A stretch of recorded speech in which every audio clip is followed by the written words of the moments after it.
So, Peter, before we can talk about Peter, I think we need to talk about Harold Walmsley. Yes, okay. I'll see a photo of him. There's a photograph somewhere. Oh, look. Can you just hold that up? There we go. Great. So tell us all about Harold. He looks a very distinguished gentleman. Yes. Harold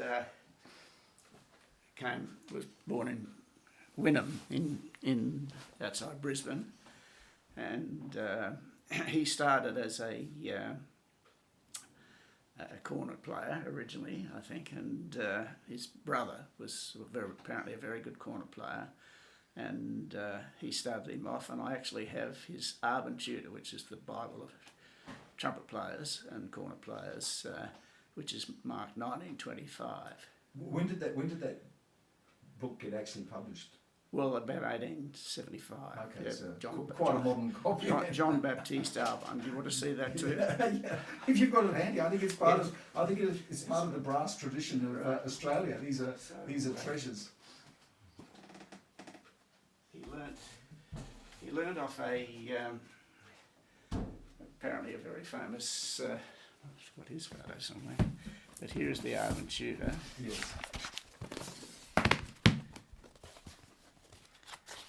It looks in remarkably good condition. Yeah. There you go. 3rd of May, 1928.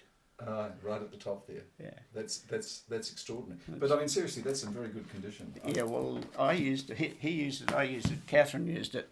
Yes. But I wouldn't let Matthew use it because he's not very good with looking after music. But, if I can quickly show you his teacher, who's not where he used to be. Anyway, it doesn't matter. But it was quite an interesting picture.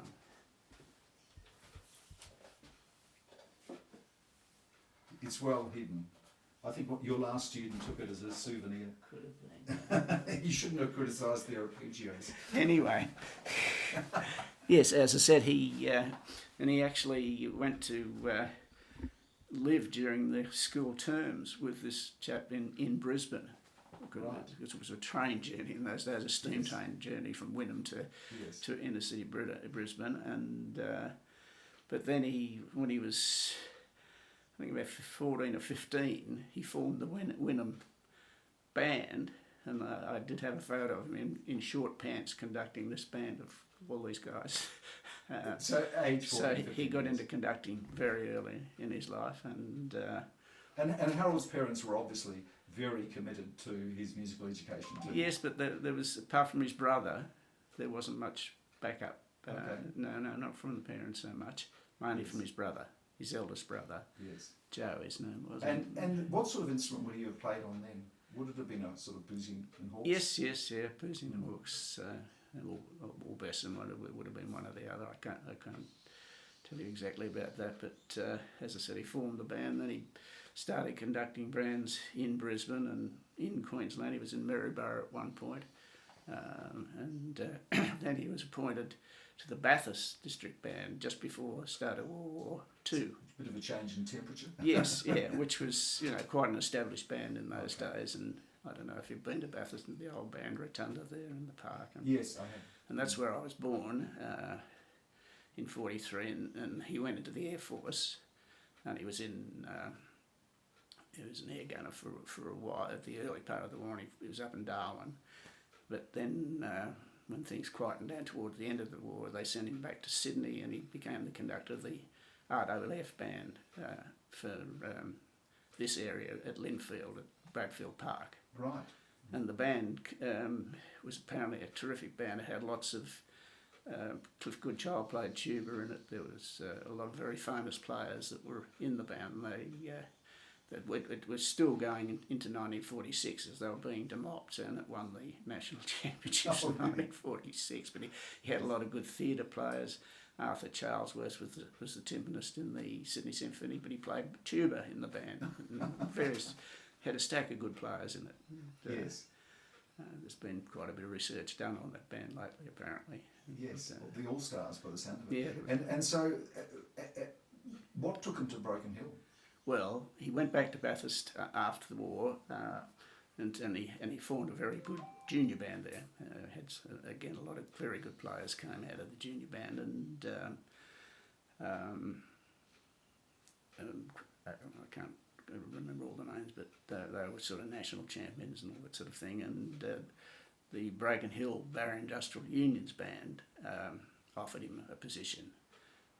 He worked on the Bathurst Council as well as taking the band, and then they gave him offered a job on the mines and the Zinc Corporation as an accountant, and that time off to do not only the BIU band but the Police Boys band. Right. In Broken Hill. At that time, how many bands were there in Broken Hill? Just two at that bands, time. yes. I know at one point there was something like 16 bands in the town. This is incredible, isn't it? The start of the sets, you've been to Broken Hill, and I think there's a photo, or there was a photo in the band room of this huge band when the miners were locked out of the mines by the owner, and they used to rehearse, and there was about 120 of them from 5 or 6 different bands. Would rehearse it 2 or 3 times a week on an oval or something, just to keep things going. And, yes. Yes, but at the time when it was 1953 when he went to Broken Hill, and I was 10, and there was only those 2 bands. And how long before he left being an accountant and took over running the pub in Oxide Street? That was towards the late 60s. Okay. Yeah. Right. Yeah, it's no, it must have been early 60s. Sorry, because I left Broken Hill in 1967 to go to the SSR. Yes. And he took off over the pub a couple of years before that. I'd say mid 62, 63. Yes. But he still ran the band up until that point. Yes. So now we move to Peter. What was it like growing up in Broken Hill? Fine. I went to the local Alma school and then to the high school, and I didn't start playing until I was I had a start when I was about 8 or 9 on a cornet, learning off one of the star players in the band, and he bombarded me with a lot of theory, and I didn't do much playing, and I didn't sort of. And he told my father I was wasting his time and that I had no potential. So just tell me that this person had the cheek to say that you were wasting his time. Yes, that's right. So I just gave it away, and I had 2 or 3 mates who were in, first of all, the Police Boys band, but then they got into the top band, and the top band had stacks of money. They used to hire Qantas planes to go to contests and pay all the guys the whole week's wages, and even give the boys pocket money and that sort of thing. And they said, "Why aren't you in the band? Your father's the conductor." And I said, "Oh, I was no good. I had a try," and they told me I was hopeless. And my best mate, a fellow called Tom Slattery, he said, "I'll get an instrument from the Police Boys. I'll have a go and I'll teach you." So my mate took me on the little tutor books, and I learned, and by the end of the year I'd made it to the senior band. He and I won the under-18 national championship duets here in Sydney. That's extraordinary. Yeah. So what was different the second time? The fact that you were just playing and not doing it was theory? I was playing. It was just not doing all this theory stuff, and he just took me through all the things that my father had taken him through. Yes. And various tutor books and the Arvin, of course, the Bible, and so I was in the senior band by 1956, and went my first. 1955 was my first contest here in Sydney, and yes. I remember we played an arrangement of the Valkyrie, and an arrangement of Tchaikovsky's Fifth Symphony was the test, and I just loved it from that point on. And, so was it the music? Was it the camaraderie, or was bit of everything? Yeah, and a bit of the lifestyle. Yeah, I mean the band worked very hard. Yes. Prior to a contest, there would be 6:30 rehearsals Monday to Thursday, then a Saturday afternoon and an all-day Sunday. Right, that's pretty hard. It really worked. Bands these days wouldn't be doing that sort of thing. But do you think it was possible just because there wasn't so much else to do. That's true. Yeah. In Broken Hill. Yeah. Or in life generally at that time. No, Yes. there wasn't a lot of other things to do. I mean, spent most of our time at the swimming pool and that sort of thing, free time. But it really blossomed on from there. And now, I always presumed that you would have learnt from your father, so I think your friend you have a lot to thank him for. Yes, well, I mean, my father, I never sat down having formal lessons, but he would sing out if he heard something was wrong, or come in and say, fix that up. Yeah. So was there a point in his life when he became proud of you? I mean, because often musical parents are always busy trying to lift you onto the next level. I think he was pretty proud of me. I mean, within 2 years, I came down to the state championships and I won everything from the 14 and under, the open tenor horn, and then I won the champion of champions of all instruments. I'm the youngest ever in Australia to have won the national champion of champions when I was 15. Yes. Of all instruments. And tell me, your original teacher who sort of burdened you with so much theory, did he have anything to say about all of this?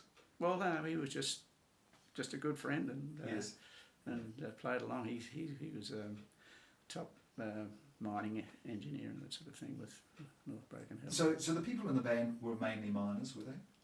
Yes, good percentage. Yes, yeah. But there were fellas from different types of life. There were no girls in the bands, in any of the bands in those days, in the 50s. Yes. There was one girl, I remember when we used to go to Ballarat, and there was a lady called Betty Woodcock would play in the cornet solo. I can't remember which band she came from, but she was the only female I ever saw in those early years. And, but it was a very good grounding with the discipline. I mean, my father was a very strict disciplinarian with the band. Nobody looked sideways or And do you think the uniforms also had something to do with it? Because it's I know as a child I'd see the brass bands marching down the street and I'd go, they look pretty cool. Well, theirs looked pretty good, but it was up to the neck. Yes. And it was horrible to wear and hot. Yes. Okay. I remember totally unsuitable. Particularly marching on a hot day, Anzac Day or something like that. It was it wasn't a very nice uniform. So then you went to Adelaide and you studied piano as well then? I just went to Adelaide on every second weekend. I mean, just putting into perspective, it's not exactly, a short drive, is it? No, well, I flew. You flew, okay. What happened was Henry Cripps, the conductor of the Adelaide Symphony, they used to come up once a year and the band always played something with them at the concert, like 1812 Overture, Light Cavalry Overture. Yes. There's a couple of original pieces written by Dennis Wright, an English composer, and he'd always come to dinner at our home at the hotel by that point, and I was going to enter in the concerto competitions for the ABC on piano, and he said, you must go and have lessons off Lance Dosser at the Conservatorium in Adelaide, the Elder Conservatorium. He said, I'll organise it for you. And Lance Dosser was a lovely guy. He came in on Saturday mornings to give me a lesson. I would fly down on Friday night and then an early lesson on Saturday morning. My father arranged me to stay at a hotel in Theberton where I played in the beer garden Saturday afternoon, and that covered my accommodation. And I had a dance band in Broken Hill, the Coronet Six. There's a photo of them there with the red right at the bottom there. Oh, right. I'll just twist the camera around here. Excuse me. So, just right there. So the Coronet Six, yes. Yeah, we used to do, I got the contract for the RSL Club Friday, Saturday and Sunday nights, so that paid for my airfare every second week to go to Adelaide. And then on the Sunday morning, I would go and play with the St John Ambulance Band, which was the top band in South Australia, and fly home Sunday evening. And it was a great experience for me. Oh, extraordinary experience. And then the plan was playing the concerto competitions, and my piano teacher said, first of all, she said to me, I was doing my AMOs on piano, and she said, why don't you do it on trumpet? And I said, I didn't know you could. I wasn't aware that. I thought it was only piano players and violin players did. Yes. So she said yes, and So I did the tour on the one day, and So what concertos did you play on this one day? on the Yeah, you played the piano a piano concerto and a trumpet. Mozart, yeah, Mozart. Which yeah. Mozart one? Can't remember. Can't remember. Okay. One of the nice ones. One of the nice ones. One of the easier ones. Anyway, I got bumped. Right. Was bumped out in the first round of the piano. But tell me about the trumpet. But then the trumpet, I played the Bozza Concertina, which had never been played in Australia before. Right. And in those days, you had to hire the music. All they had was the Haydn concerto. They didn't even have the Hummel, Yes. and they had the Alfred Hill concerto, which I couldn't find. Yes. And I'd got done, and so I found this Bozza Concertino, but I had to hire the music from the Leduc, isn't it? Yes. French yeah. people, Yes. which cost a fortune. And they said, if you win, we'll pay for it, but if not, you're up for it. Oh, really? So maybe that was I practiced probably harder because Yes. it was such a high fee, and so I bounced down to Adelaide to rehearse with the Symphony Orchestra, and the only contact I'd had with the Symphony Orchestra at that point was when I played with the band and under Henry, and Henry was conducting, and I walked in, and I didn't I knew it from memory, and I didn't take my music with me, just thinking I'd just go in and play it. And I only got a few bars in, and the music, they stopped, and that just kept on going. So I had to keep on going, looking at the score. When you say go back to, I didn't know letter A, B, or what C was, and all that sort of thing. And I couldn't. I thought the symphony would just play it, but they didn't. The Adelaide Orchestra didn't sight read that well in those days, and there was a viola player glaring at me as it got closer. It was just before lunch. I'm thinking, what? I must be playing really bad. He's really glaring. And anyway, it finished, and it ended up okay. And two young fellows, for the principal flute and bassoon player, came out and said, "Oh, that was great. Would you like to go to lunch?" And I said, "Yeah, thank you. That's nice." And I said, "Oh, that was." I said, "This viola player kept glaring." And they said, "Oh no, he was just cranky because seeing we spent so much time in the concerto, we went quarter of an hour over, and he wanted to go to lunch." So he was a real musician. So anyway, it came off quite nicely on the night, and apparently it was one of the first ABC telecasts ever. It went very late. Yes. And I was fortunate to win it. So yes. And so you didn't have to pay Leduc. I didn't have to pay Leduc for the music. And tell me, Peter, have you ever played that piece again? I played it with Melbourne Orchestra. Okay, you did. Okay, yeah, right. Yeah, no, I haven't played it since. No. Yes. No. Yeah. I've had a few students play it, but Oh, that's fascinating. So then you ended up back in Broken Hill. yes. And you were busy teaching. You had students. I had a few students, but I was then sent to Melbourne to head office, and which I sort of wanted to go to Melbourne. When you say head office, who were you working for? Rio Tinto, the big Oh, mining. I didn't realise. Yeah. You were working for the mine. So what were you doing for them? Accountancy. Accountant. Yeah, Okay. and so I was an accountant, and they put me in with the budgeting and planning. There was a Broken Hill fellow that ran that too, and he was very full on with everything, and it was. We worked to the nearest $1,000. It was on Mountain Price and all Mary Kathleen Uranium and all the big projects. We used to fly up to Bougainville Copper and 95's Collins Street. We're on the top floor, and we'd often have to work the whole weekend. They'd say Friday afternoon, okay, you're booked into the Southern Cross for the weekend, and, which at the time I was fine. But one of the good things about Melbourne was. I met Merv Simpson, who was principal trumpeter of the Melbourne Symphony, and I'd never had a lesson, apart from my father, with anybody on trumpet. Yes. And so I said to him, could I have a lesson? And he said, yes. He said, I remember he was very good to me when I was playing the concerto with the Melbourne Orchestra, really looked after me like a mother hen. He was fantastic. And come out to my home, and he was head of this big garage, and we spent about 2.5 hours, and he was buzzing and putting excerpts up, play this, play that, and the other sort of thing. And so we finished the lesson. I said, thanks very much, and I was paying him. And I said, when can I have my next lesson? And he said, you don't need any lessons. He said, you'll get the next job. Yeah. But I said, I'm and then he got me to play in La Mer as an extra. Right. Just after that, yes. on the corner part where you only play in the last movement, and which was great. And it was a famous conductor, his dark bushy eyebrows. Oh, I can't think now, but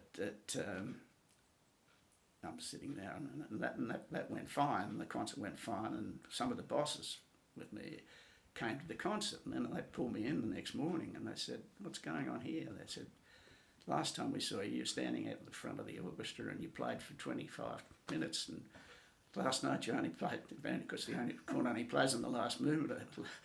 He said, you only played for about 7 or 8 movements, and he just sat there. I said, we can't give you time off work to go and do this sort of thing.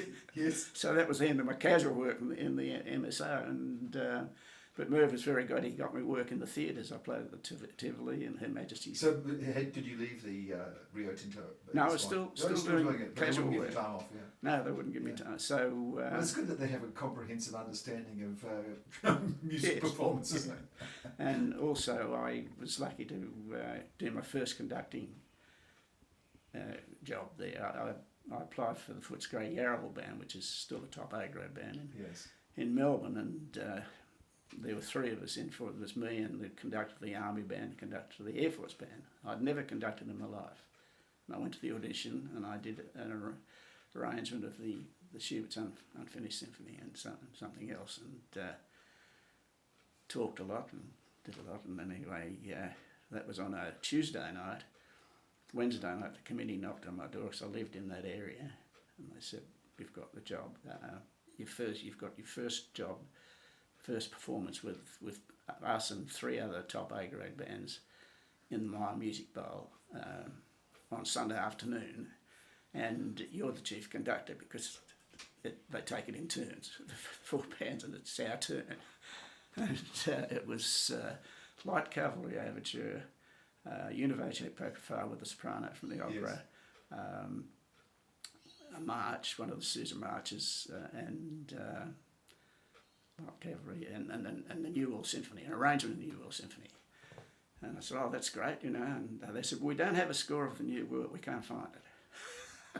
I said, well, I think I had done it in Bracken Hill. So, but I rang up Merv and he said, I've got a score, and he because he conducted the Fire Brigade Band, which was a top band, and he got me the score. And so off I go to this first rehearsal, never having conducted. I didn't even have a rehearsal. I'm nervous listening to this people. Yeah, and so off I go. And there's this, I was probably the youngest one there. There were all males, 4 bands, about 30 blokes in each. And I'm 20 or 21. No, I would have been 20 then. And so I thought, well, I'll start with a march. I can't go wrong with a march. 1, 2, Stars and Stripes it was. Away I go. And there's a few bars going in, and I'm conducting 1, 2, and I'm thinking, there's something wrong here. And then instruments started to come down and heads shaking, and I'm thinking, oh no, what have I done? I'm just beating 1, 2, and 2 bands had it in F, 2 bands had it in G. Oh. So we sorted that out, and I was a bit relaxed by the time I finished the march. Then the soprano came on. She was a lovely lady, and these days I would have just said, okay, only a small band, so I can't put the whole 120 of them. No. Bang! Yeah. Bang would come the band. And she said, do you think the band could play a little light? I'm saying, can we be a bit softer? Yes. Anyway, we got through that, and I got in. New World went fine, and then by the time I got Light Cavalry, I was feeling pretty confident. And I had this recording of Light Cavalry Overture, where at the end it goes, it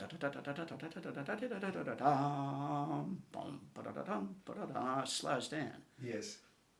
It's not always done, but I thought I'll give this a try. Oh, that was dangerous. Bad choice. Very bad choice. because who was looking at me by that point? Because they were all just turning. So I said, let's do their getting, and I just stayed with the same temper, and it ended up fine. Yeah. So that was my first conducting performance ever. That's quite amazing that you came through that. What's that? Yes, yeah. So, at what point then did you get the tap on the shoulder to move to Sydney? Well, what happened was I was sent back to Broken Hill. Robin and I were married. Yes. And I met Robin while I was in hospital, having my tonsils out. Right. And Robin was a nurse? Yes, she was the head chief nurse of the hospital. Right. And she was not very happy with me because I was always at an untidy bed with music all over it, and she's very pristine, Robin. She still is. She still gets across with me over various things. Oh, really? But she's been a wonderful wife over the 57 years we've been married. I'm so relieved you've mentioned that, because Robin warned me that make sure she gets a mention. Okay, so I'm getting in early. But on coming out of the operation, it was my tonsils. Yes. I flung my hand, apparently with some reaction to the drugs, and gave her a black eye. And apparently that night was the nurse's ball. Right. So we did not get off to a great start. But anyway, by the time I left, she said goodbye to me, took me down in the lift, as apparently that was her job as chief nurse of the hospital. To make So sure you left, yeah. I asked her, would she like to go to the movies? Yes. And she said, she would take me back, and she said, well, I won't go to the drive-in with you, I'll only go to the local. I said, well, okay. But on that day, the local movie theatre burned down. Peter, you're making all of this up. No, it's true. And so we went to the drive, Yes. and she fell asleep because she'd been working night shift. Yeah. Swiss Family Robinson was the movie. Yes. So, And how many years have you been married now? 57 years. 57 years. Yeah, so It's fantastic. And she's been a great support. She's had a lot to put up with. Yes, well, I'm just thinking, she's heard generations of trumpet players Yes. having lessons in this room. I'll say, yes. And the trumpet travels far and wide. So anyway, you're back in. We're back in Broken Hill, Yeah. and I was in charge of this section. And I didn't have much to do. It was quite relaxing. I used to go and look at jobs in Adelaide and Melbourne for accountants. Yes. Thinking of don't want to stay in Broken Hill forever. Even though I was conducting the local band by that time, doing a little teaching, and I still had the dance band, which was going great. We used to fly in little Cessna airplanes to Woolshed dances at Tibooburra and Ivanhoe. And Yes. that's a million stories about that. Yes. Because there were only 4-seaters, and we used to have 3 or 4 planes, and they only flew by the railway lines and that sort of thing. Had one very unnerving experience where the guy lost the railway line. It was getting dark. I was actually running late because I'd been kept back at work on a Friday evening. And he said, do you guys know which way? I said, we follow the railway line. He said, I've lost it. He said, we're the last plane. He said, we can't turn back because it's getting dark. And my mate, who was played tenor sax, he's in the photo there, Dennis Bates, he said, why weren't you on time? I said, well, I couldn't get away. And then all of a sudden, in the distance, we see these bonfires and car lights. And the locals had made a landing. There was no airstrip there. Yes. It was just a paddock. Right. So they made it not because they knew you were lost, but just they made it anyway. They knew we were out there. Yes. Yeah. So and they knew it was dark. So Well, knowing that country out there, that is an amazing story. yeah. Yes. We were very pleased to get down on the ground. Yes, I bet you played well that night. Yeah. I bet you had a drink or two. But they were great nights. But, Yes. But anyway, getting back to leaving Broken Hill, I used to look for these jobs, and then one day I saw this very tiny ad, second trumpet, Sydney Symphony Orchestra, and it was 90 a week. I'm not sure whether that's dollars or pounds, Yes. But it wasn't much. No. I was earning about 3 times as much as that Yes. as an accountant. But I went home and I said to Ron, look, I'll give this a try. I said, I probably, won't have a chance, because it was a few years after I did the concerto concerts in '63, and this is now 1967. Yes. So I'd sort of dropped off playing a bit seriously, and but I was still playing, and because of the dance band and all that sort of thing, and teaching, and so I put the application in, and I had a friend down here who was a friend of my father's, Harry Berry. In those days, the ABC used to have a show band, and Harry was the third trombone. He was very much like James Morrison. He could Yes. play both fantastic jazz or classical. Yes. He used to play violin solos on the trombones. Yes. So Yes. and he said, "Oh, you must come down and stay with me." He said, "Come down 4 or 5 days early." He said, "Don't just arrive on the day." He said, "I'll take you around and introduce you to the various people in the music business, and you can practice." And so we came down, and he took me around, and everywhere we went, Harry Landis's music store, Boozy and Hawks, they were telling me who was going to get the job. There was apparently a very good English player from one of the London orchestras in as a casual at the time, and then there was another very good player, and they had an ABC training orchestra in those days. He was learning off Clary Mellor, the principal horn. This one, and a top New Zealand player who was playing in the Opera Ballet Orchestra. He'd come from New Zealand, and so we heard all this, and I said, "Goodness, how am I going to go against these guys?" And so we went to the old studios in Chatswood, Yes. the theatre there where we rehearsed for years, and got there early, and Harry said, go and have a warm-up. And the guy took me 1,000,000 miles up. I was worn out by the time I got up to that warm-up room. But anyway, I was the last one. And I was able to listen to most of the others, and they're all very good players, there's no doubt about it. But one of the pieces was the Arvin, again, going back to the Arvin tutor, was Arvin Study number 668, which is about, and being a cornet player, I could go a bit faster. And most of them were playing a very steady tempo, and Yes. I whizzed it off very quick. And John Robinson, who was the principal, said, "That's what I've been waiting for."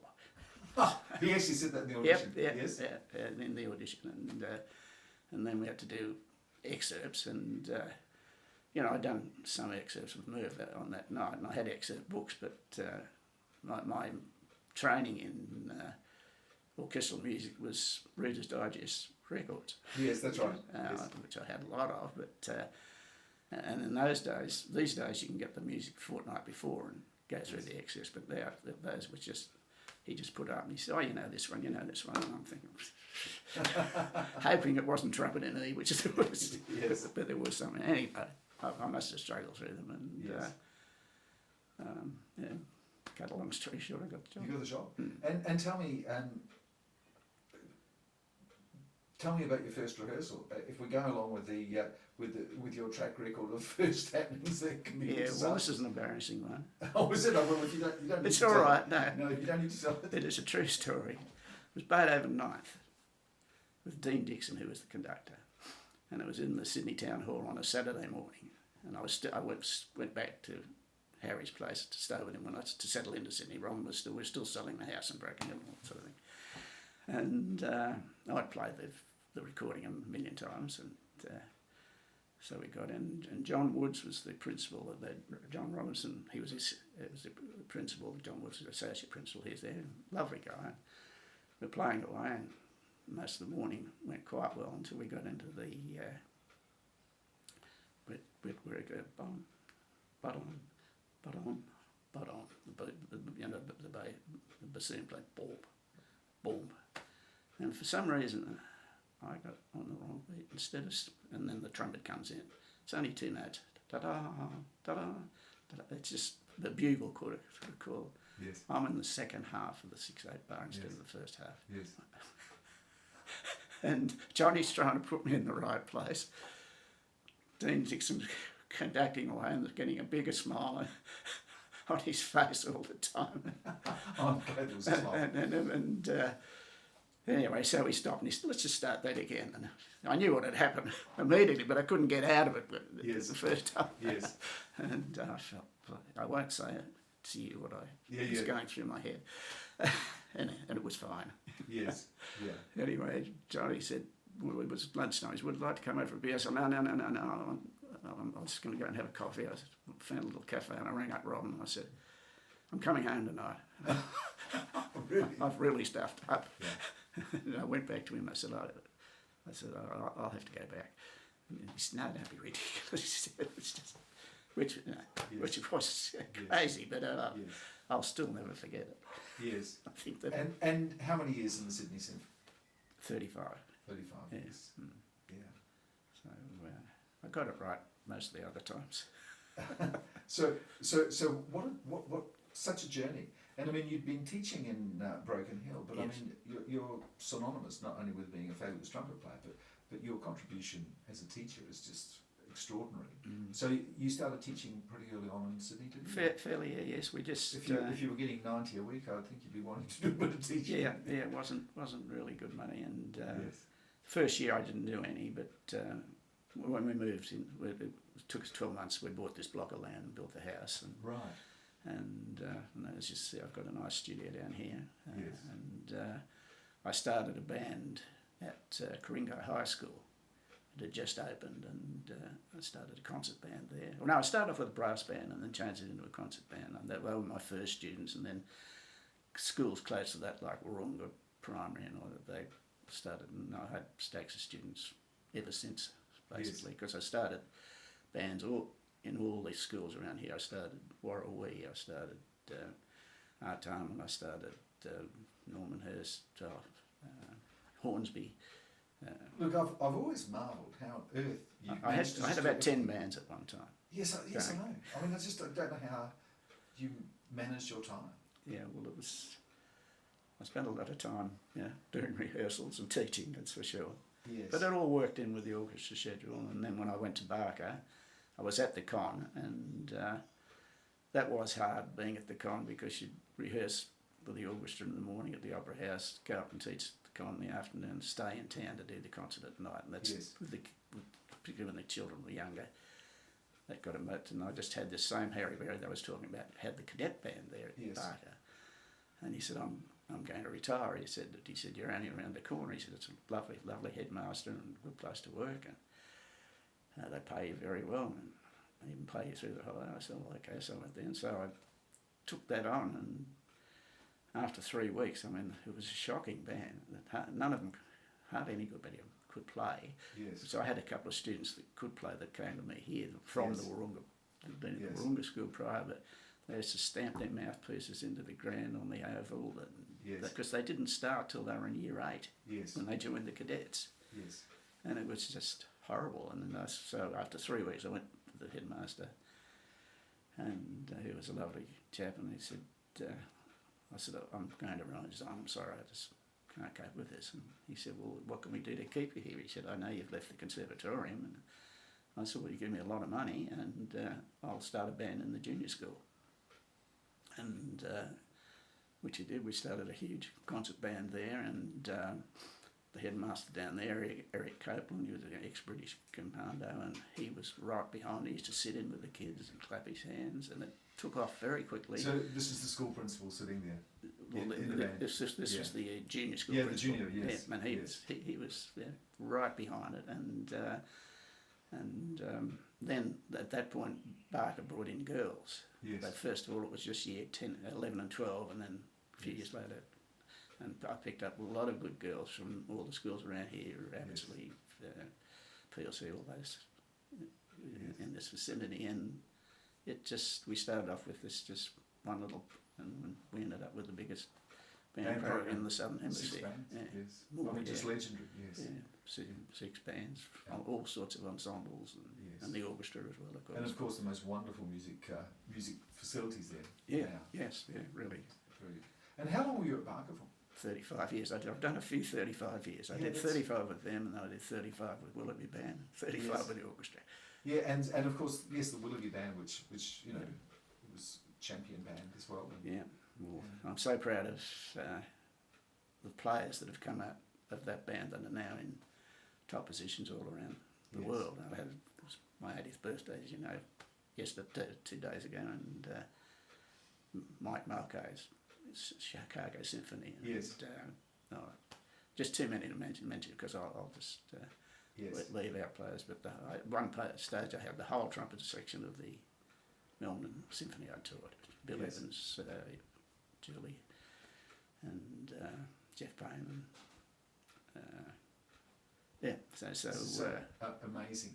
And looking back, I know that the future is going to be your favourite time, but looking back, Was there a favourite time in your sort of musical career?